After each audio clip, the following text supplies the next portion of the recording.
কি ব্যাপার সঞ্জিদা? আজ তো কলেজ অফ, সেজন্য কোচিং ও তো সবাইকে কালকে না নিষেধ করে দিলাম, আজকে কোনো কোচিং করাবো না।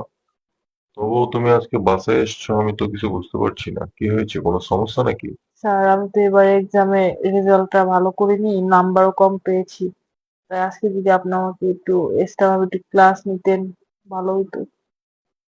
তো তুমি পড়াশোনা ঠিকভাবে করছো না, ক্লাসে ফাঁকি দিচ্ছ, কোচিং এ পড়াগুলো দিলে সেগুলো কমপ্লিট করে আসছো না, সেই জন্যই তো তোমার রেজাল্ট খারাপ আসছে। তোমার রেজাল্ট তো খারাপ স্যার হবেই। আমাকে আজকে এক্সট্রা ক্লাস নিন, আমাকে ভালো করে বুঝিয়ে দিন স্যার, আমি পারবো। আমাকে বাসা থেকে খুব বকাবকি দিয়েছে স্যার।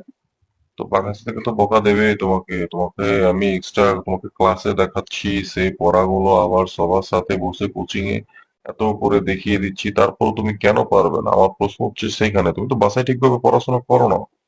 সারাদিন ফেসবুক আর ইউটিউব নিয়ে পড়ে থাকলে একটা মানুষের পড়াশোনা করার সময় হয়? স্যার আমি এবার পড়াশোনা করবো স্যার ভালো করে, আপনি আমাকে প্লিজ।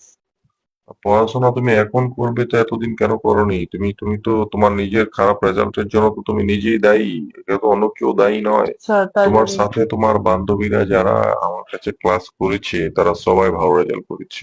স্যার আমার আমি ব্যাচে শুধু, শোনো আমার কথা শোনো আগে, আমার ব্যাচে শুধু একমাত্র তুমি যে পাস করতে পারোনি, সেটা আমার জন্য ভয়ঙ্কর লজ্জা। কারণ তুমি পড়াশোনা করো না ঠিকভাবে। তুমি তো যদি পড়াশোনাটা করতে ঠিকভাবে, তাহলে তোমার রেজাল্ট এরকম খারাপ হতো স্যার না। আমাকে স্যার তুমি আপনি আমার যেভাবে অ্যাসাইনমেন্ট বলবেন আমি সেভাবেই শুনবো স্যার, প্লিজ স্যার। তুমি আমার অ্যাসাইনমেন্ট গুলো যদি কমপ্লিট করতে, আমি যেভাবে পড়া তোমাকে দিয়েছি সেই পড়াগুলো যদি তুমি সুন্দর করে কমপ্লিট করতে, তাহলে তো তোমার রেজাল্ট খারাপ হওয়ার কোনো সুযোগই নেই। স্যার প্লিজ স্যার, আপনি যেভাবে বলবেন আমি সেইভাবে বলবো স্যার, আর ফাঁকি দিবেন না স্যার। এক্সট্রা দিন স্যার, এক্সট্রা ক্লাস প্লিজ আপনার নেন প্লিজ। এখন এক্সট্রা ক্লাস নিবো আজকে তো, এখানে তো আমি বলবো না। তাহলে তুমি একটা কাজ করতে পারো, তুমি আমার বাসায় যেতে পারো, আসো তুমি আমার সাথে আমার বাসায় আসো, তো স্যার সেখানে বসে। ম্যাডাম আসতে বাসায়। না, বাসায় কেউ নেই, তোমাকে কেউ ডিস্টার্ব করবে না, সমস্যা নেই, তুমি বাসায় আসো।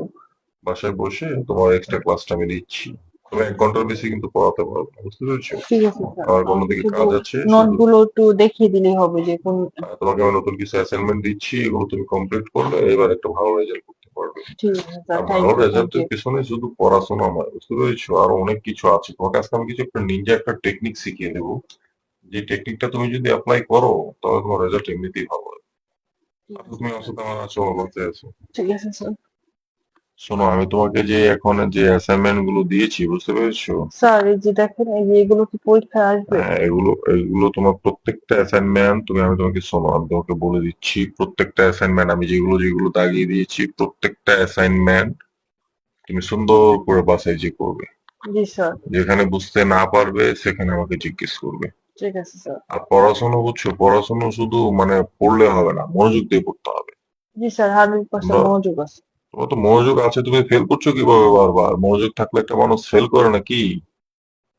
শোনো, পড়াশোনা একটু মনোযোগ দিয়ে করবে, আর যেখানে না বুঝবে সেখানে আমাকে জিজ্ঞেস করবে। আমি তোমাদের এক্সট্রা ক্লাসগুলো কেন নেই, সেটাই তো তোমরা বুঝতে পারো না। আমি তোমাদের এক্সট্রা ক্লাসগুলো নেই তো যেন তোমরা যেগুলো বুঝতে না পারো সেগুলো যেন আমাকে চেয়ে বুঝতে পারো, বুঝতে পেরেছো? জি স্যার। স্যার আপনারা বললেন একটা নিনজা টেকনিক, কি শিখাবেন সেটা শিখান তাহলে। ও, পাস করার একটা নিনজা টেকনিকের কথা যে জি বলেছিলাম স্যার। সেটা, হ্যাঁ।